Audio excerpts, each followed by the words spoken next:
RIT graduates, we are pleased to welcome a special guest to our celebration today, Major General Charles F. Bolden, Jr. Major General Bolden has had a distinguished career in service to his country. He is a decorated Marine, an astronaut, and an innovative leader, having served for the past 6 years as Administrator to the National Aeronautics and Space Administration, better known as NASA. A native of Columbia, South Carolina, Major General Bolden earned an appointment to the U.S. Naval Academy after graduating high school. He earned a Bachelor of Science degree in Electrical Science and was commissioned a second lieutenant in the Marine Corps. He went on to become a naval aviator, flying more than 100 combat missions in North and South Vietnam, Laos, and Cambodia in the early 1970s. He earned a Master of Science degree in Systems Management from the University of Southern California. His 34-year career with the Marine Corps included 14 years as a member of NASA's astronaut office. He traveled to orbit 4 times aboard the Space Shuttle between 1986 and 1994, commanding 2 of the missions and piloting 2 others. His flights included deployment of the Hubble Space Telescope and the first joint U.S.-Russian shuttle mission, which featured a cosmonaut as the member of his crew.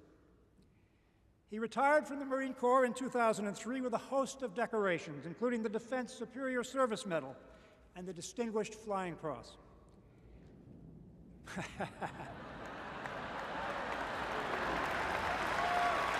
you go.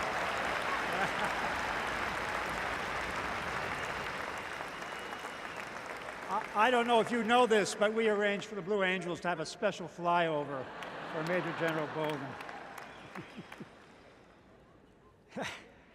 He was inducted into the U.S. Astronaut Hall of Fame in May 2006. In 2009, he was nominated by President Obama and confirmed by the U.S. Senate as the 12th Administrator of NASA, where he leads a nationwide team to advance the missions and goals of the U.S. space program. Under his leadership, NASA has accomplished an unprecedented landing on Mars with the Curiosity rover, launch of a spacecraft to Jupiter. He's enhanced the nation's fleet of Earth-absorbing satellites, continued progress towards the 2018 launch of the James Webb Space Telescope, the successor to Hubble, and last December launched and recovered the Orion Deep Space Crew Module, the first human-rated spacecraft to be developed for flight beyond low Earth orbit by any nation in more than 40 years. In light of all that he's achieved, it is an honor to confer upon Major General Bolden an honorary RIT degree. Please join me in giving a warm RIT welcome to Major General Charles F. Bolden. General Taker, Ms. Whitman, please come forward for the presentation of the Honorary Doctor of Science.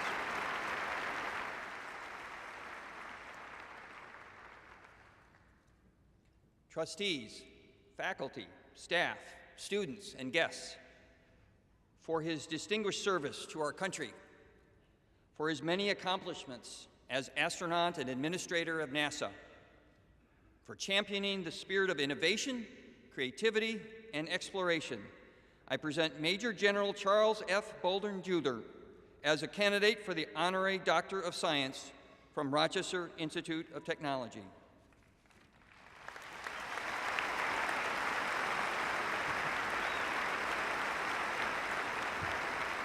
Major General Charles F. Bolden, you have dedicated your life to pursuing knowledge and applying that knowledge towards the advancement of our society.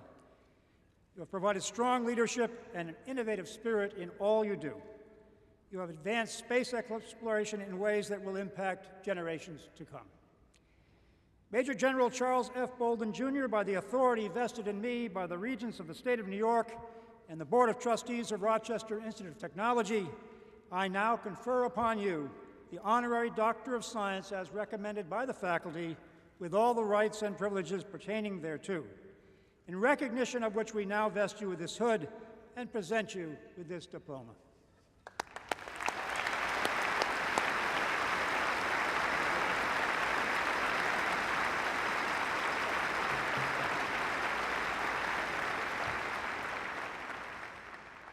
Now let's welcome our speaker.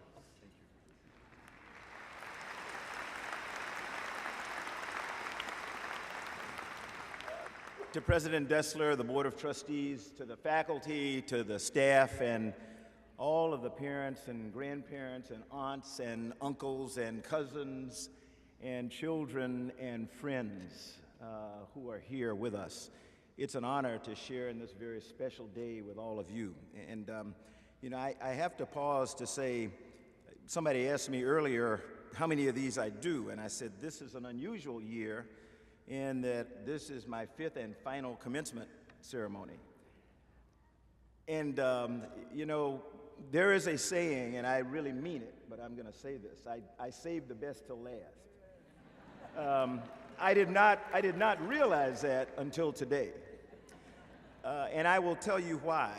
I love signers, first of all. Dr. Dessler and I talked about this extensively last night. So I want to personally thank the signers for what they do, for the gift that they bring to this ceremony. I tell people all the time, watch them, don't watch me, don't listen to me. They're really exciting when you watch them. So thanks to the signers. And to Jonathan and Abigail and Nick, wherever you are over there, I think, you bless us with your incredible gift today. I have never, ever, ever in my life seen the national anthem given that way. It was emotional to me. It spoke so vividly to who we are as a nation, so thank you for that gift.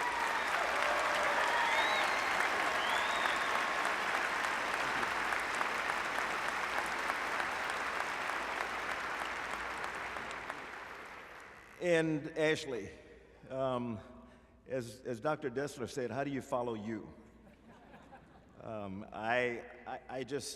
This is absolutely incredible. So it is truly the perfect end of a commencement season for me. I get emotional about things, and so you will probably see me shed a few tears here as I go through my remarks. But I am always a parent, having spent a year at the Naval Academy as the Commandant of Midshipmen, where you're sort of like the Vice Dean of students. You fall in love with the midshipmen there, and there is a graduate here, and I'm not going to call him by name, but he's from the venerable class of 1995, and he has a stepdaughter graduating today, and I had an opportunity to talk to him just before the ceremony, but he knows that his class was very special to my wife and me because we only stayed at the Academy 1 year, and we had the class of 1995 running the brigade that year, and they were awesome. The class that we call our own was the class of 1998, and they were the plebes, so we kind of had the Academy and its 4,000 midshipmen sandwich with our favorite classes. But that's enough of that. To you, the class of 2015. And this is really my favorite part, no matter what else I say. Congratulations, you did it.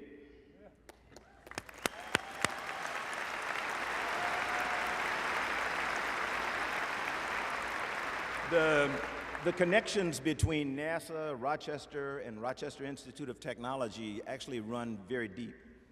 We collaborate on cutting-edge technologies like large format infrared detectors that can teach us more about dark matter and energy, 3D super roadmaps of planets and moons, and smart dust technology that can help unlock the mysteries of the universe. We also just have a whole lot in common. In fact, at NASA, we like to think of ourselves as the Rochester of federal agencies. Why do I say that? Well, for starters, Rochester has been ranked among the most livable cities, one of the best cities in which to raise a family, and among the cities with the highest quality of life. What's more, RIT is ranked as one of the best universities for which to work in the United States. At NASA, we're incredibly proud to have been ranked the #1 best place to work in the federal government for 3 years running now. Rochester gave birth to Kodak, Bausch & Lomb, and Xerox. RIT has graduated numerous entrepreneurs, and NASA spin-off technologies have birthed businesses throughout our country, including dozens here in New York State. Meanwhile, RIT has been ranked among the best universities for aerospace. At NASA, that's what we do. The Sierra Club ranks RIT as one of America's best, greatest, greenest universities. At NASA, that's also a big part of what we do, from greener aviation to earth science that looks at our planet and how our climate is changing. RIT has also affectionately been ranked, and in my book, this is a tremendous badge of honor, one of the nation's nerdiest and geekiest campuses.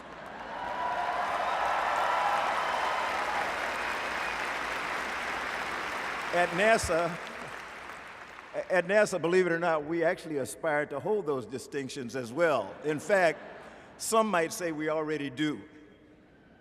The city of Rochester, of course, is often referred to as the Flower City, both F-L-O-U-R and F-L-O-W-E-R. For you in the class of 2015, when I think of all that you will accomplish, it gives new meaning to the term flower power. I'm here to tell you today that our planet desperately needs your Rochester flower power. You all are graduating at a pivotal moment in human history. Our planet has a very big help wanted sign on it. Trust me, you can see this from space. Not really. And we're counting on your generation. We're counting on you to cure the previously incurable, to tackle big challenges like climate change, to teach us to live as one people on this beautiful planet. And that's why I thought Dr. Dessler's remarks to you were so exceptional when he talked about the humanity of being a graduate of this fine institution. You notice he didn't have a lot of technical talk. He talked to you about kindness and love, people. At NASA, we're the #1 place to work in the federal government because of our people. We're a people organization. Doesn't matter what kind of satellites we do. It doesn't matter how many rocket ships we launch. What matters is that we are an incredibly diverse and innovative group of people. And I think that's the message that your president gave you this morning, and that's why you're so special as you leave this great institution. You know, these are all great challenges, and if they sound a little intimidating, that's, well, because they are. Now, others might prefer to opt out of addressing the big challenges of these times. You don't have that luxury. You see, you're about to join a very special group of people who are doing some truly remarkable things across the world. This club, this very special club, is called RIT Alumni. Your fellow RIT alumni have founded companies and furthered the human spirit. They've written cookbooks and comic books.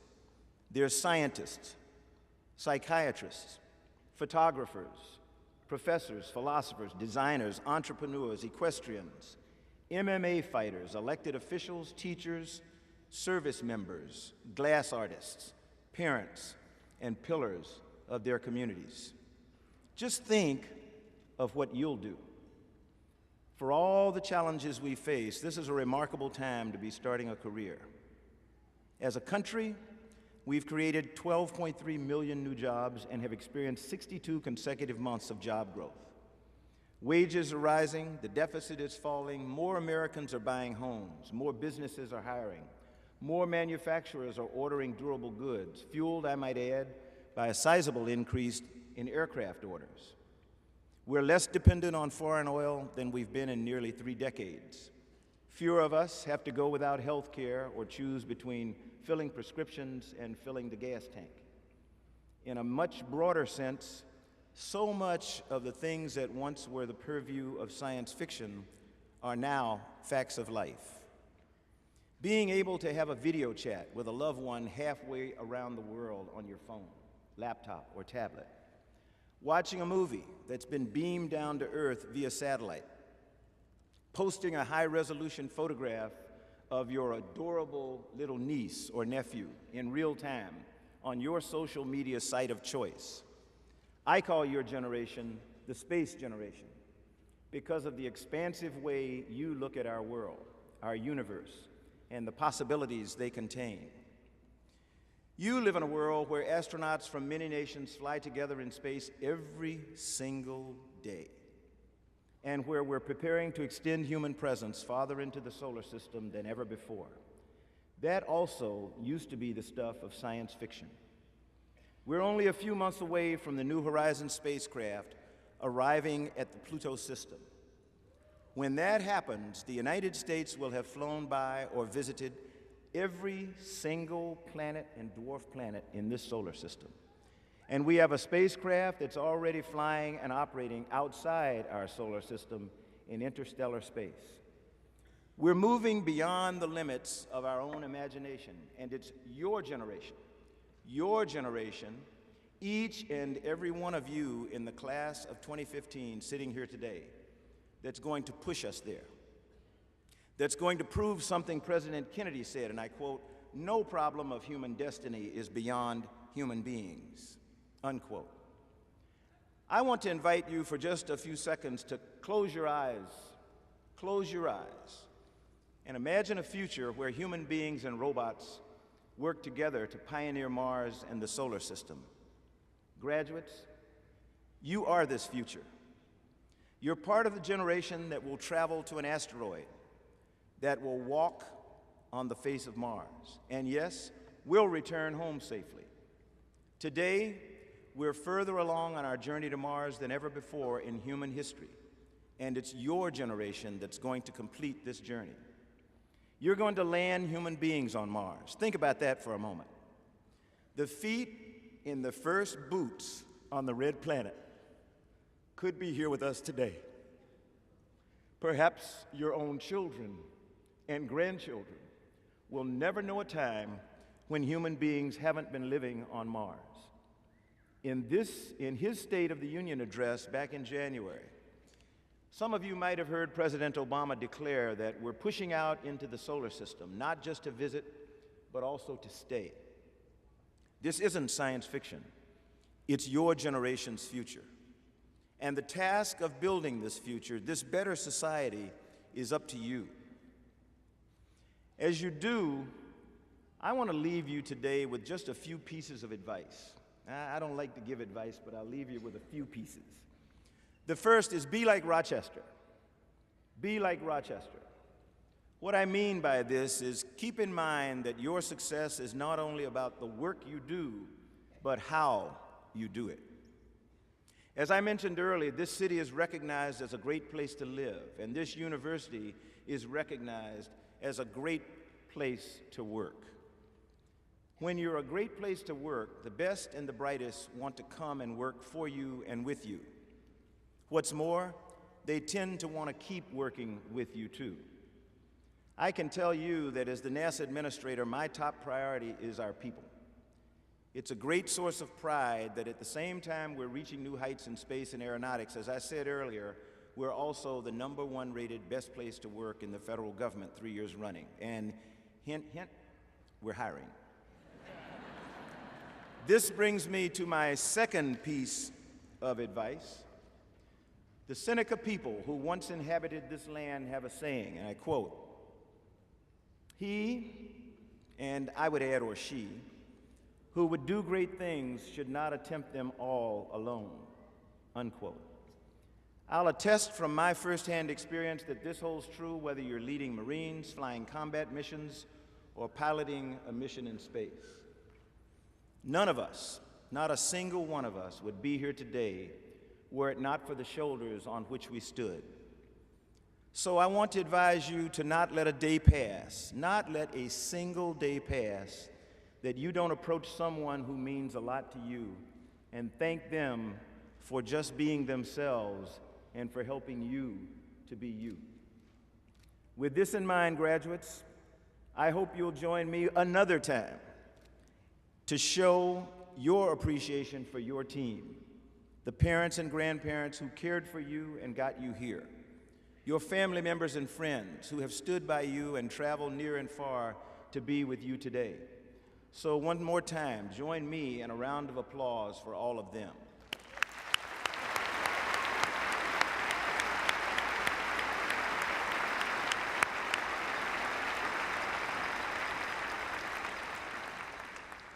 In my life, I've been blessed to go to space 4 times and to travel to nearly every corner of our planet.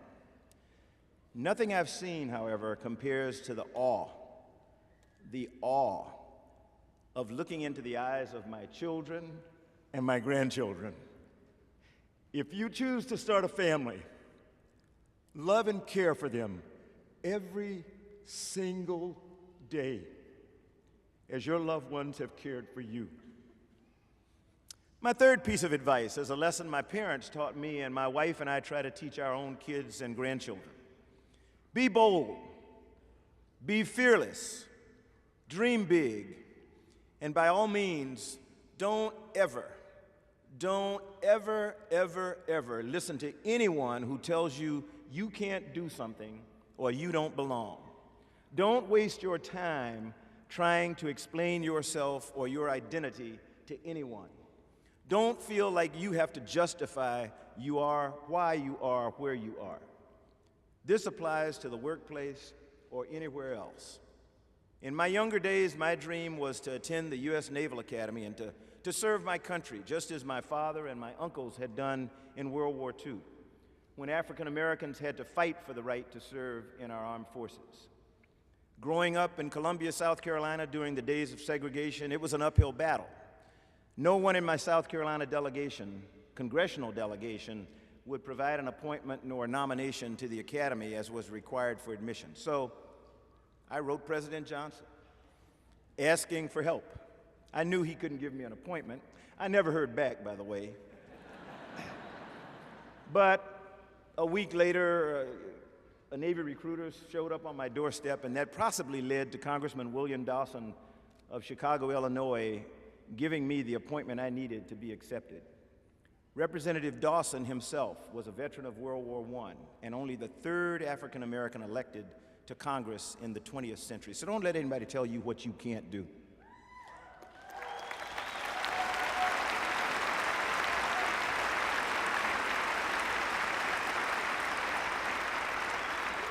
It is quite humbling to me, and I'm always reminded of how strange things happen, but after having to fight just for the opportunity to be admitted to the Academy, my classmates there did me the honor of electing me class president. So I don't know what they were drinking on that day, but today, after a 34-year career in the Marine Corps, I have the honor of serving as the administrator of NASA under the nation's first black president. That does not come easy and does not, the significance is not lost on me. Now, when I say dream big, that doesn't mean you'll always know what the future holds. Growing up, I never conceived that someday I'd become a Marine Corps jet pilot, let alone a pilot of the space shuttle. When I finally made the decision to apply for the astronaut program, I was 34 years old, and I was serving as a Marine Corps test pilot. Before that, I had never even thought about being an astronaut. I figured it was just out of the question. The man who convinced me that I could become an astronaut was a fellow South Carolinian named Ron McNair, Dr. Ron McNair. I always refer to him as the late, great Dr. Ron McNair. Ron overcame obstacle after obstacle and went on to earn a PhD from MIT, to become a noted physicist, a highly accomplished jazz saxophonist, and a 5th-degree black belt in karate. Just a few things. Ron reached heights that most never would have thought possible, and in 1984, he reached even higher when he became the second African American to fly into space. So as I close, I want to share with you a few words from a proud son of Rochester named Joseph C. Wilson. 60 years ago, he bet the future and his father's company, Haloid, on a technology known as xerography. Out of this bet came a revolutionary new machine that changed the way the world does business, and a multi-billion-dollar company, Xerox. Speaking to new Xerox employees, Joseph said, and I quote, remember Dr. Dexler said, change? Okay, this is a quote. Change will be a way of life for you. You will not be doing things tomorrow the way you're doing them today. We're seeking people who are willing to accept risks, who are willing to try new ideas, who have new ideas on their own, who are not afraid to change what they're doing from one day to the next or 1 year to the next, who welcome new challenges, who welcome new people, who welcome new positions, end quote. Class of 2016, 2015, Planet Earth is seeking just this sort of people as well. I, for one, firmly believe you're up to the challenge. As you seek to answer Earth's big help wanted ad, change will indeed be a way of life for you. No one can tell you for sure where our world is headed in the years to come. I believe that your generation will take us to a better place, a place worthy of the planet I've been blessed to see from space, where its serenity and its lack of political borders belies the truth of what sometimes happens on the ground. May you always be willing to accept risks, try new ideas, welcome new challenges, and reach for new heights. Class of 2015, congratulations to each and every one of you. Godspeed, God bless you, and God bless America.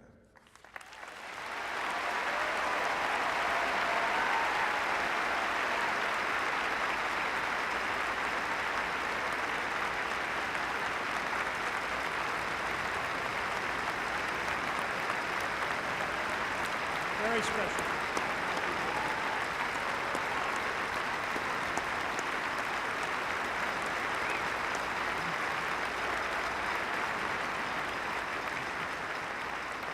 Thank you again, Major Bolden, for being with us today. It's truly been a pleasure to have you share this important day with our graduates and their families. As a token of appreciation, we have a gift for you. You can open it. RIT is a special place, and we take great pride in the work of our students.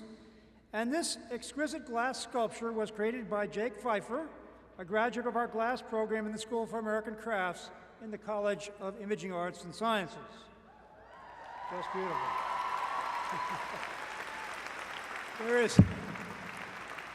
There's more information about Jake in the bag. We hope you enjoy it, and that will remind you of the uniqueness and creativity that is RIT. And thanks again.